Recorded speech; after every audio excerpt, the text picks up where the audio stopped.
Glória a Deus. Eu quero falar sobre a Páscoa. Tem algo aqui interessante, porque é muito bom nós reportarmos o significado da Páscoa para nós como cristãos. Queria que você abrisse a sua Bíblia no livro de Mateus, capítulo 28, nosso ponto de partida.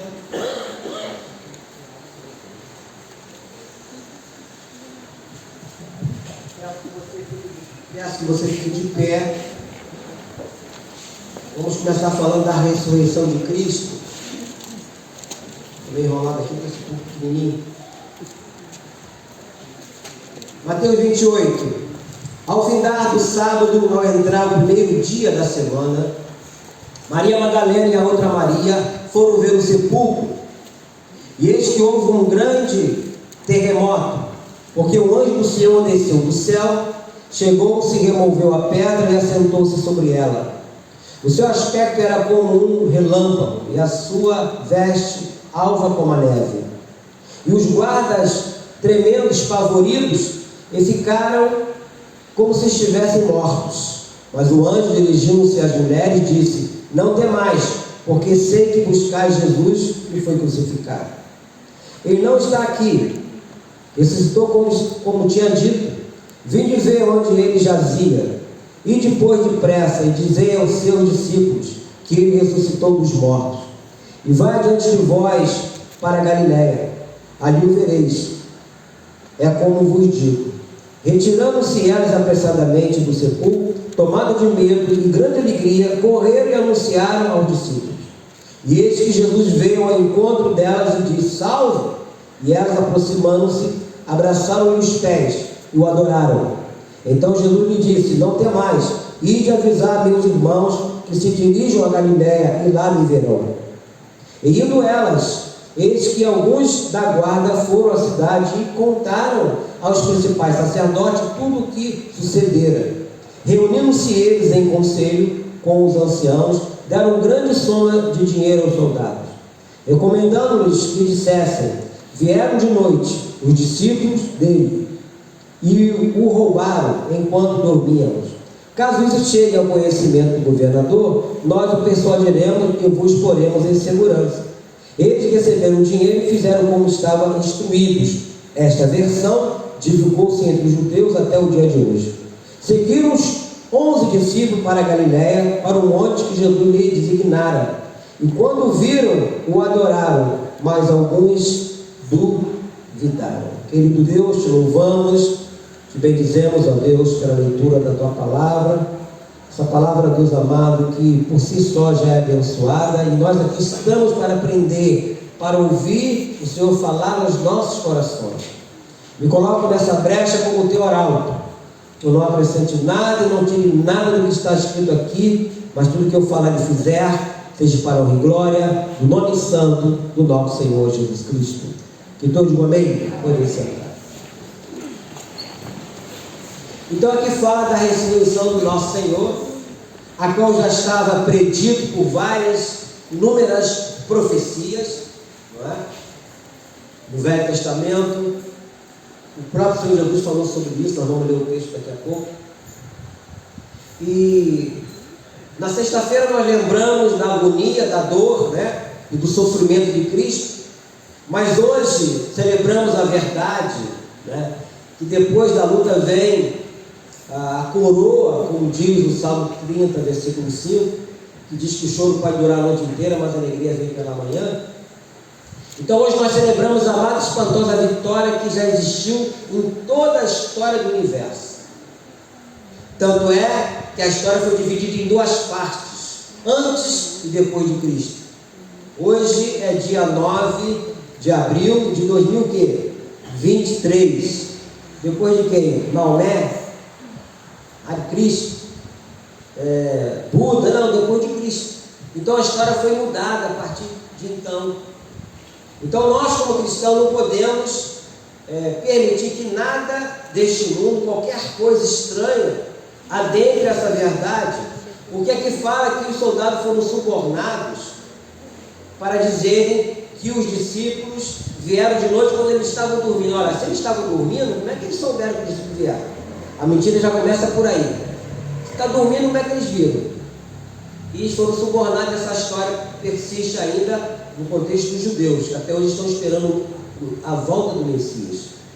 Mas esse é o problema deles lá. Então, cerca de 1000 anos do nascimento de Cristo, foi profetizado por Davi, foi profetizado por Jó, quando Jó fala lá no livro capítulo 19 de Jó, no versículo de número 25, eu sei que o meu Redentor vive. Eu estava falando a respeito de Cristo.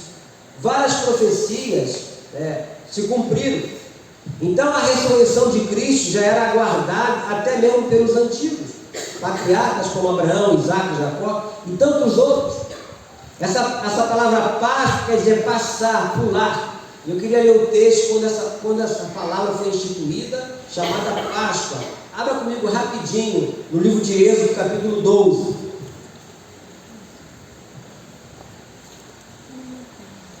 Êxodo, capítulo 12, quando fala da instituição da Páscoa.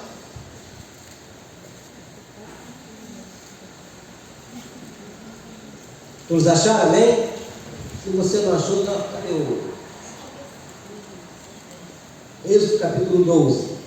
Diz o Senhor a Moisés e Arão na terra do Egito. Já estavam lá na terra do Egito. Este mês vos será o principal dos meses. Será o primeiro mês do ano. Falai a toda a congregação de Israel, dizendo: aos 10 deste mês, cada um tomará para si um cordeiro, segundo a casa dos pais, um cordeiro para cada família. Mas se a família for pequena para um cordeiro, então convidará ele o seu vizinho mais próximo, conforme o número das almas, conforme o que cada um puder comer. Por aí calculareis quantos bastem para o cordeiro. O cordeiro será sem defeito, macho de um ano. Podereis tomar um cordeiro ou um cabrito, e os guardareis até o 14º dia deste mês. E todo o ajuntamento da congregação de Israel o imolará no crepúsculo da tarde.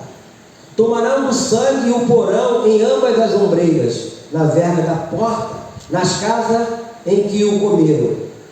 Naquela noite comerão a carne assada no fogo, com pães asmos e ervas amargas a comerão. Não comereis do animal nada cru, nem cozido em água, porém assado ao fogo, a cabeça, as pernas e a frescura. Nada deixareis dele até pela manhã. O que porém ficar até pela manhã, queimá-lo-eis. Desta maneira o comereis. Lobo cingido, sandália nos pés e cajado na mão. Comê-lo-eis à pressa. É a Páscoa do Senhor. Porque naquela noite passarei por a terra do Egito, e ferirei na terra do Egito todos os primogênitos, desde os homens até os animais. Executarei juízo sobre todos os deuses do Egito. Eu sou o Senhor. O sangue vos será por sinal nas casas em que estiverdes. Quando eu vir o sangue, passarei por vós, e não haverá entre vós praga destruidora, quando eu ferir a terra do Egito. Este dia vos será por memorial, e o celebrareis como solenidade ao Senhor. Nas vossas gerações o celebrareis por estatuto perpétuo. 7 dias comereis pães árduos. Logo ao primeiro dia tirareis o fermento das vossas casas. Pois qualquer que comer coisa levedada, desde o primeiro dia até o 7º dia, essa pessoa será eliminada de Israel. Ao primeiro dia haverá para vós outro santa assembleia. Também ao 7º dia tereis santa assembleia. Nenhuma obra se fará nele, exceto o que diz respeito ao comer. Somente isto poderei fazer. Guardarei, pois, a festa dos pães árduos, porque nesse mesmo dia tirei vossas hostes da terra do Egito. Portanto, guardareis este dia nas vossas gerações por estatuto perpétuo. Desde o dia 14 do primeiro mês, à tarde, comereis pães árduos até a tarde do dia 21 do mesmo mês. Pois 7 dias não se ache nenhum fermento nas vossas casas. Porque qualquer que comer pão levedado será eliminado da congregação de Israel, quanto o peregrino como o natural da terra. Nenhuma coisa levedada comereis, Em todas as vossas habitações comereis pães asmos. Chamou, pois, Moisés todos os anciãos de Israel e lhe disse: escolhei e tomai cordeiro segundo as vossas famílias e molai a Páscoa. Tomai o molho de sopo, molhai no sangue que estiver na bacia e marcai a verga da porta e suas ombreiras com o sangue que estiver na bacia. Nenhum de vós saia da porta da sua casa até pela manhã, porque o Senhor passará para ferir os egípcios. Quando vir, porém, o sangue na verga da porta, em ambas as ombreiras, passará o Senhor naquela porta, e não permitirá ao destruidor que entre em vossas casas para vos ferir. Guardai, pois, isto por estatuto para vós outros e para vossos filhos para sempre. E uma vez dentro da terra que o Senhor vos dará, como tem dito, observai este rito. Quando vossos filhos vos perguntarem: que rito é este? Respondereis: é o sacrifício da Páscoa ao Senhor, que passou por cima das casas dos filhos de Israel no Egito, quando feriu os egípcios, ele livrou as nossas casas. Então o povo se inclinou e adorou. E foram os filhos de Israel e fizeram isto, como o Senhor ordenara a Moisés e a Arão. Assim o fizeram. Aqui foi instituída essa Páscoa. Na semana do martírio de Jesus, primeiro começa quando ele entra. Nós pregamos no domingo passado aqui sobre a entrada triunfal de Jesus em Jerusalém, né? Domingo de Ramos. E durante a semana foram acontecendo várias coisas. E nessa semana Jesus institui a Páscoa dele. Isto é o meu corpo que é dado por vós, comei de todos, né? Isto é o meu sangue, o sangue da nova aliança. Então ele participou também, se intitulando Cordeiro Pascal. Então essa Páscoa que eu li aqui é a Páscoa judaica. A nossa Páscoa aqui fala de passar por cima, né? A Páscoa é de passar por cima. A nossa Páscoa, Jesus passou da morte para a vida. E nós em Cristo também, todo aquele que crê em mim, quando ele diz lá em João 11, 25, todo aquele que crê em mim, ainda que morra, viverá. E todo que crê em mim, todo que vive e crê em mim, não morrerá eternamente. Então nós passamos essa morte aqui, essa vida é uma morte física, que todo mundo tem que passar. Mas não vamos passar pela morte, segunda morte, porque nós já entramos na vida com Cristo. Então a Páscoa que nós comemoramos hoje é a passagem de Jesus da morte para a vida. Ele morreu 3 dias, sepultado, no 3º dia ele ressuscitou dos mortos. Agora eu quero falar da Páscoa que é comemorada aí, que muitos participam, que não é a nossa Páscoa. Primeiramente eu quero falar sobre a consolidação do coelho, né? A consolidação como isso foi instituído, em que ano foi isso instituído e que muitos, né, participam disso. Como símbolo, né, da Páscoa e da maneira como se comemoram, né? Essa festa aconteceu por volta do século XIX. Olha só, quantos anos depois Jesus já havia ressuscitado? Está diretamente relacionada com a transformação da forma como o mundo ocidental enxergava as crianças. A partir do século XVII, tal forma transformou-se radicalmente. Ou seja, a infância começou a ser vista como um momento preparatório para a vida adulta. Nesse sentido, os ovos de Páscoa e o coelho da Páscoa foram símbolos importantes que consolidaram a Páscoa, entre aspas, como um feriado doméstico. Se usava e se usa a prática de decorar o ovo da Páscoa e sua associação com a Páscoa cristã. O ovo era símbolo de renascimento que esteve presente na cultura chinesa. E é interessante fazer essa pausa da cultura chinesa, porque vocês podem ver, os chineses, né, a grande maioria, a totalidade deles, são ateus. Eles não acreditam em Deus e nada.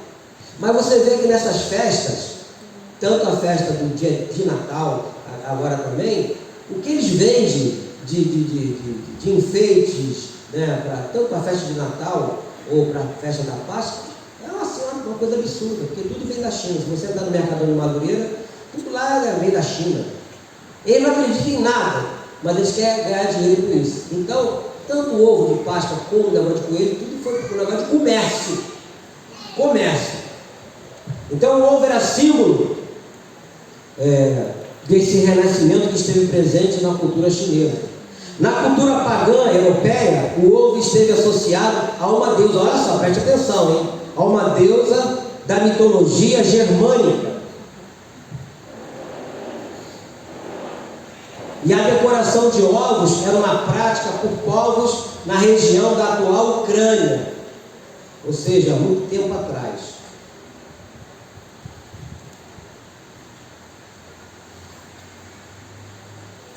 Talvez você pergunte, e o coelho, pastor?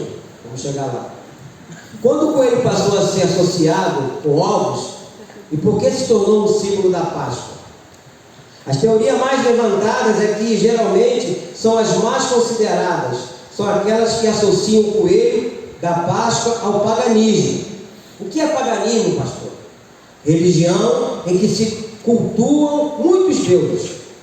O pagão é aquela pessoa que não adora a Deus, ao Deus verdadeiro. Adora muita coisa. Uma vez eu fui num sepultamento, fui num velório, que o irmão lá na roça me chamou para ir, e lá eu entrei numa casa, estava lá o pessoal faz velório em casa. E quando eu entrei naquela casa, era um barracão de madeira, e as paredes eram penduradas todo tipo de santo que você possa imaginar. Todos. Então são pessoas que adoram vários tipos de, entre aspas, deuses, mas não adoram o Deus verdadeiro, como nós fazemos aqui. Nós adoramos só Jesus, não adoramos o outro Deus. Então o pagão é essa pessoa. Então eles acreditavam em uma deusa chamada Ostara ou Eostre, da mitologia germânica ou nórdica, né? E essa deusa era conhecida por ser uma deusa da fertilidade, e muitos acreditam que ela tem relação direta com o nome da Páscoa do hemisfério norte, ou seja, um lugar muito frio. Essa não é a nossa Páscoa. Essa não é a nossa Páscoa. De chocolate. Então já mostrei aqui, estou falando, essa Páscoa que é comemorada aí fora é uma Páscoa, tem todo um envolvimento com uma deusa e obviamente por trás disso tudo tem um demônio. Essa não é a nossa Páscoa. A nossa Páscoa é celebrada como nós celebramos aqui. Essa é a nossa Páscoa, a verdadeira Páscoa. Ah, mas é tão gostoso o chocolate. Tudo bem, é tão gostoso.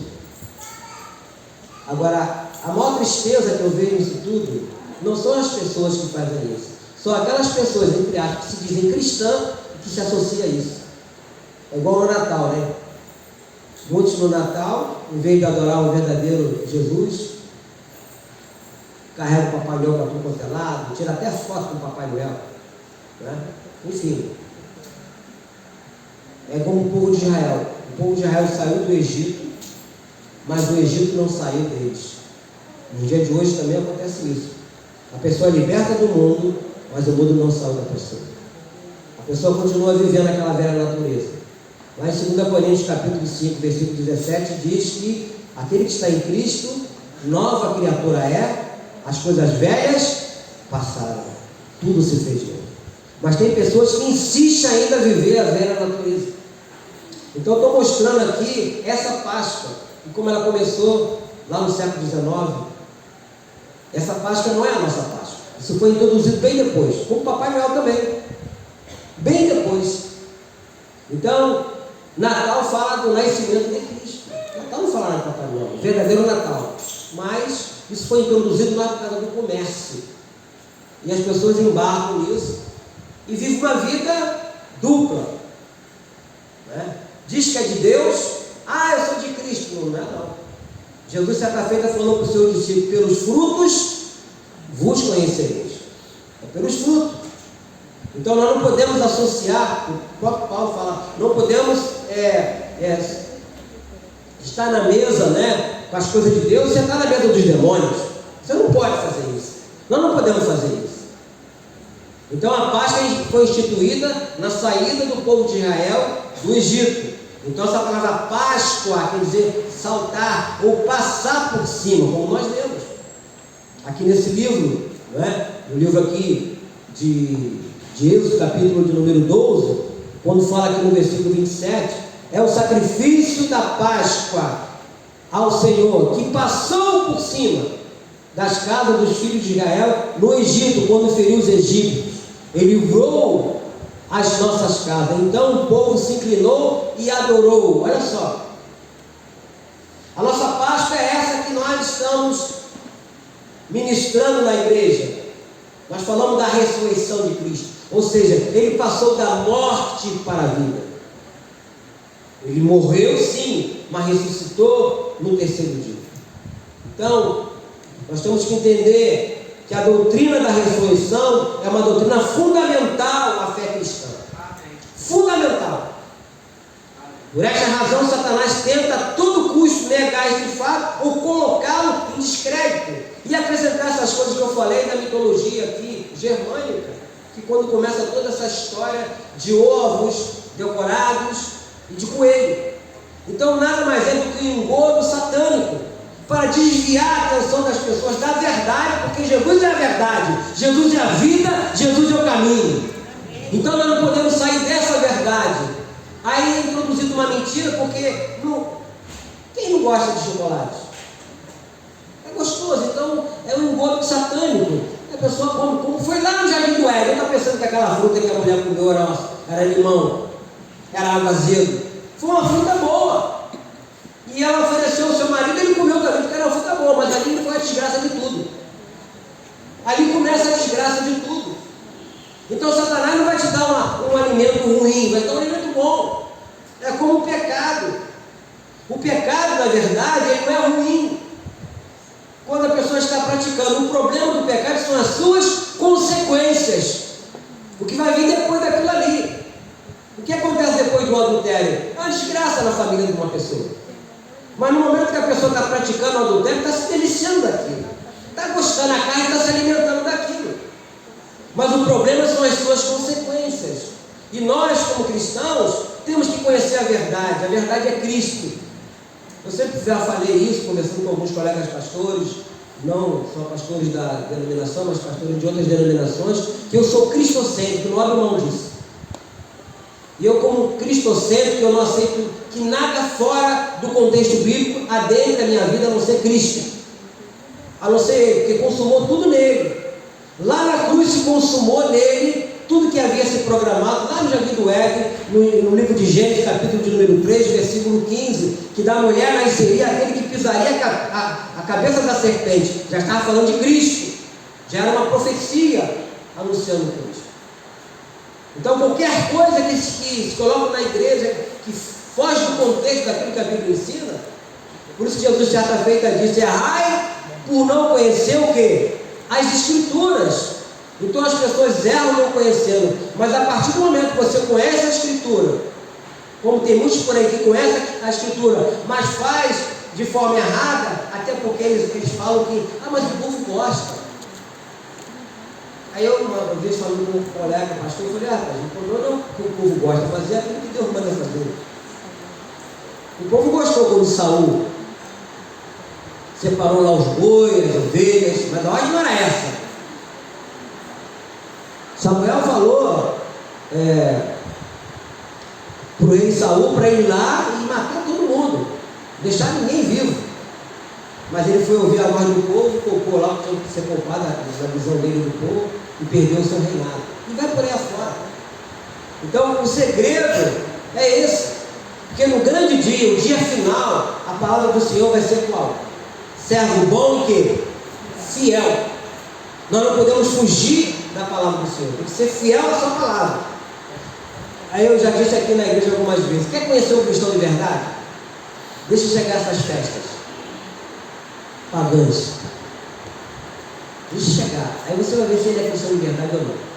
Deixa chegar Natal, deixa chegar Semana Santa, deixa chegar a festa junina, você vai ver se ele é cristão ou não. Se ele está associado ao verdadeiro Deus, ou está associado a essas coisas que vieram depois, que foram introduzidas para enganar, para desviar a atenção do verdadeiro significado da palavra do Senhor. Então aqui nós vemos Jesus ressurreto, já ressurreto. E aqui no livro de Mateus, voltando lá para o livro de Mateus, eu vou tentar. Quero que você tenha um pouquinho de paciência, porque hoje é festa. No capítulo 28 de Mateus, no versículo 2, diz assim: e eis que houve um grande terremoto, porque o anjo do Senhor desceu do céu, chegou-se, removeu a pedra e assentou-se sobre ela. Ou seja, a pedra foi removida, não para que Jesus pudesse escapar, mas para que testemunhas pudessem ver a evidência de um sepulcro vazio. Foi para isso. Mas ficou a versão do que eles falaram lá, os soldados que estavam dormindo e vieram os discípulos de Jesus e roubaram o corpo de Jesus. Ué, se eles estavam dormindo, como é que eles viram isso aí e roubaram? Começa a mentira aí. No versículo 10, aí do capítulo, aí mesmo nesse capítulo 28, então Jesus lhe disse: não temais, ide avisar a meus irmãos que se dirijam a Galiléia e lá me verão. Ele mesmo profetizou isso, quer ver? Vira a página do capítulo 26, no versículo de número 32. Capítulo 26, 32, assim: mas depois da minha ressurreição, irei adiante de vós para onde? Para Galiléia. Aí se cumpre aqui. Ele mesmo profetizou do que haveria acontecer lá na frente. Esse é o verdadeiro profeta. Que as profecias dele se cumpriram. Aqui não foi profetada não, foi profecia mesmo. E voltando para Mateus 28, no 11 assim: indo elas, eis que alguns da guarda foram à cidade e contaram aos principais sacerdotes tudo o que sucedera. Aí começa toda aquela história da mentira. Ou seja, o engano foi absurdo. Como eu falei, se os guardas estavam dormindo, como que sabiam o que tinha acontecido? Então aqui nós vemos, meus irmãos, está claro que eles não estavam todos preocupados com a verdade do acontecimento, mas com o efeito de um rumor sobre a pessoa, as pessoas. Porque no capítulo 27, no versículo 64, chamaram Jesus de embusteiro, ou embusteiro quer dizer mentiroso. Outra coisa importante aqui, no versículo 17, diz assim: e quando o viram, o adoraram, mas alguns duvidaram. Nós lemos lá ainda há pouco no livro de Êxodo, que eles adoraram o Senhor. Então tudo foi num contexto de adoração. A comissão da igreja surgiu de um contexto de adoração. E por incrível que pareça, minha irmã, hoje, apesar de todas as informações que temos com respeito a todo esse acontecimento que fala da morte e ressurreição de Cristo, há pessoas que se dizem cristãs, ainda estão prisioneiras, amarradas, posso dizer assim, às tradições humanas e comerciais. Então, você vê hoje todo um contexto de mentiras, coisas foram acrescentadas, e muitos ainda continuam vivendo essa vida pagã. O pagão é aquele que não adora o Deus verdadeiro. Muitos até dizem que adora a Deus, mas na hora que ele é aprovado, na hora que ela é aprovada para mostrar quem ela é e quem é o seu Deus, vai à corda. Não demonstra quem é. E eu queria fechar aqui, abrindo o livro de 1 Coríntios, capítulo de número 15, mais adiante. Vou fechar lendo essa passagem. 1 Coríntios 15, a partir do versículo 12.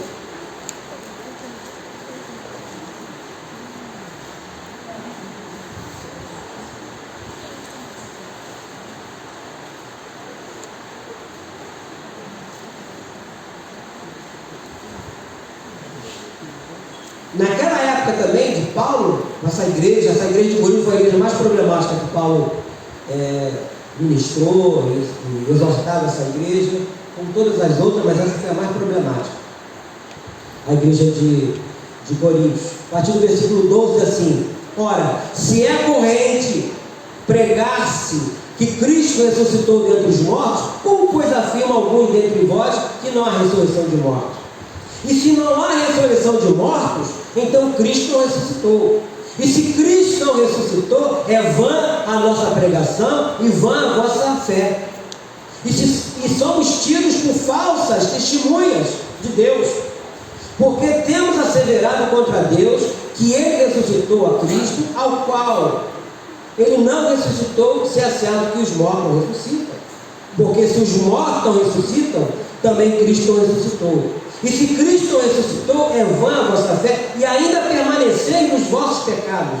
E ainda mais, os que dormiram em Cristo pereceram. Vamos ler junto, todos juntos aí o versículo 19, vamos lá. Se a nossa esperança em Cristo se limita apenas a esta vida, somos os mais infelizes de todos os homens. Aleluia! Se a nossa esperança se limita a esta vida, se limita a essas coisas pagãs, nós somos as pessoas mais infelizes. Porque tudo isso aqui é passageiro. A nossa esperança tem que estar em Cristo, porque foi Ele que ressuscitou e Ele vive. Porque Ele vive, nós podemos crer no amanhã. Amém, queridos? Curva a sua cabeça. Querido Deus, Pai Celestial, nós te louvamos e bendizemos por esse privilégio de poder ouvir da porção da tua santa palavra. Obrigado, Senhor, por isso. Muito obrigado. Perdoa os nossos pecados cometidos diante da tua face. Tenha misericórdia de nós, Senhor, e nos ajude para que, ao participarmos da mesa do Senhor, possamos participar com temor e tremor, e que teu sangue nos purifique e nos lave de todo pecado, Deus.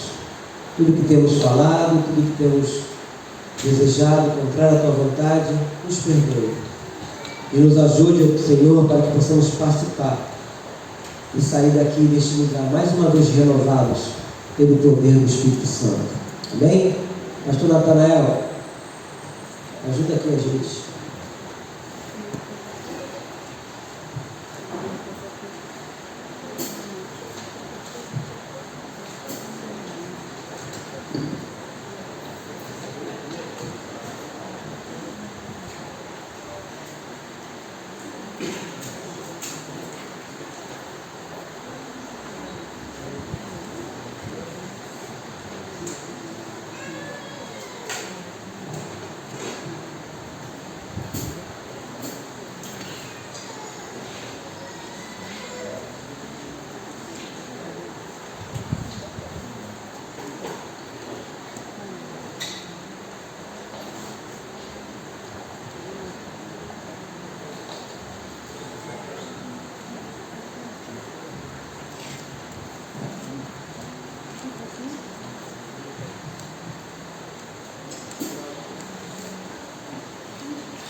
Vemos ao Senhor, adoremos no seu santo monte,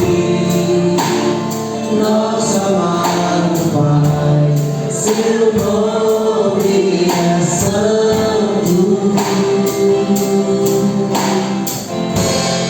Vemos ao Senhor.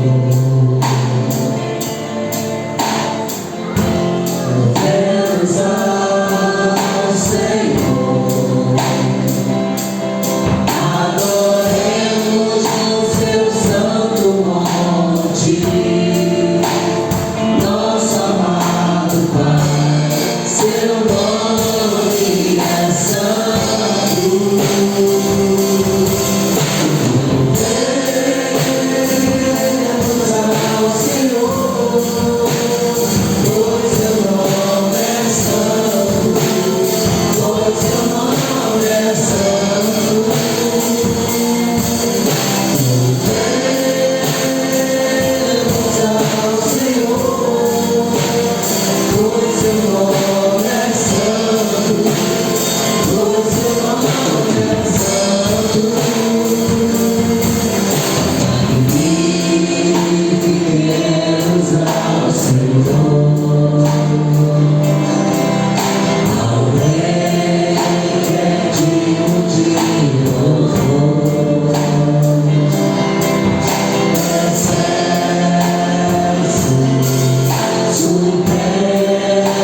Não é por acaso que nós aqui estamos, amados.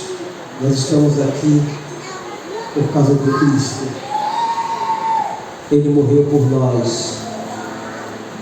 Ele deu a sua vida em troca da nossa. Ele ressurgiu dos mortos. E hoje nós comemoramos essa ressurreição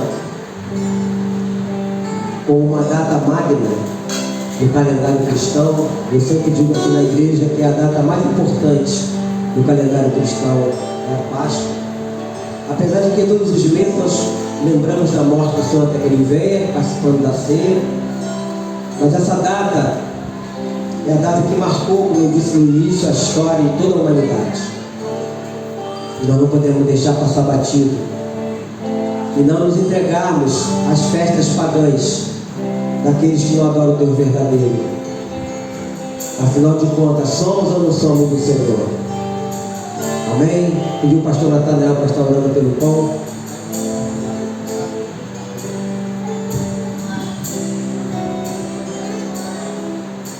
Graças a Deus, igreja. Essa manhã na minha cama eu estava lembrando de alguns pecados. Fiz um retrospecto de muitos pecados, desde a eternidade até a semana passada. Semana passada eu pequei. E aí eu falei com Deus: você é capaz de perdoar esses pecados? Tantos e terríveis. E de repente me veio à mente que pecado confessado aos pés da cruz é pecado perdoado. Amém. Paulo diz para nós não comermos e nem bebermos sem discernir o corpo do Espírito. Porque quem come e bebe dessa maneira deve juízo para si mesmo. Peça perdão pelos seus pecados antes de chegar a essa mesa, antes de comer o pão. É tempo para Deus. Pai querido, aqui estamos, Senhor, em obediência a Cristo, em memória de Cristo, reconhecendo que a morte na cruz foi por causa dos nossos crimes, porque Ele era um cordeiro sem mácula, totalmente inocente, mas o castigo que cabia a nós estava sobre Ele. Ó Pai, participamos da mesa, Senhor, chorando e clamando perdão por nossos pecados. Perdoa-nos, Senhor. Perdoa-nos, Senhor, porque derramamos sangue inocente, o sangue de Cristo Jesus, o mesmo sangue que nos purifica de todo pecado. Nossa culpa, nossa máxima culpa. Perdoa-me, Senhor. Estamos aqui em memória de Cristo, porque Ele ordenou fazer isso em memória de mim, até que se cumpra a vida dele para o juízo de toda a terra. Comei e bebei, comamos dele todos.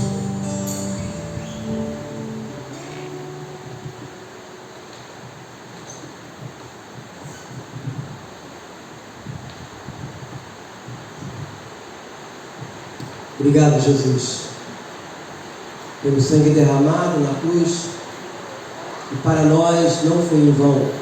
Por isso que aqui estamos lembrando este sangue da nova aliança, de um novo acordo, sangue este que nos purifica e nos lava de todo o pecado. Graças nós te damos por esse momento precioso a qual o Senhor nos concede nesta manhã, de podermos estar próximo à mesa, tendo o Senhor como nosso anfitrião. Muito obrigado, Jesus, por ter morrido por nós, por ter derramado o teu sangue a nosso favor, pago a nossa dívida, Muito obrigado, Senhor, pelo teu grande sacrifício. Não temos como pagar, mas temos que reconhecer. Nós estamos aqui reconhecendo o teu sacrifício por nós, em comemoração também a sua ressurreição. Por isso, abençoa-nos, ó Deus. Em nome do Pai, em nome do Filho e em nome do Espírito Santo. Bebamos dele todos.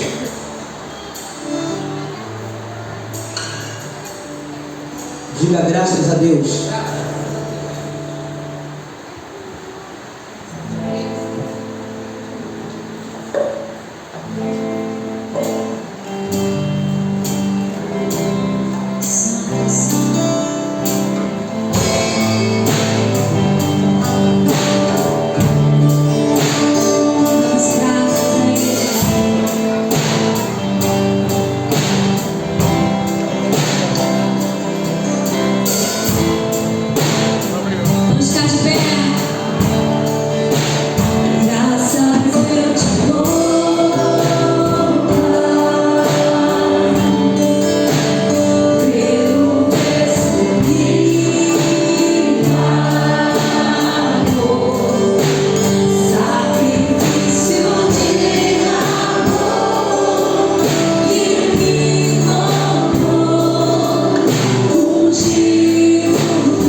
nome do Senhor. Eu queria chamar aqui o irmão Leão e a irmã Rosana, a princesinha. Mais um casal está vindo para a nossa igreja.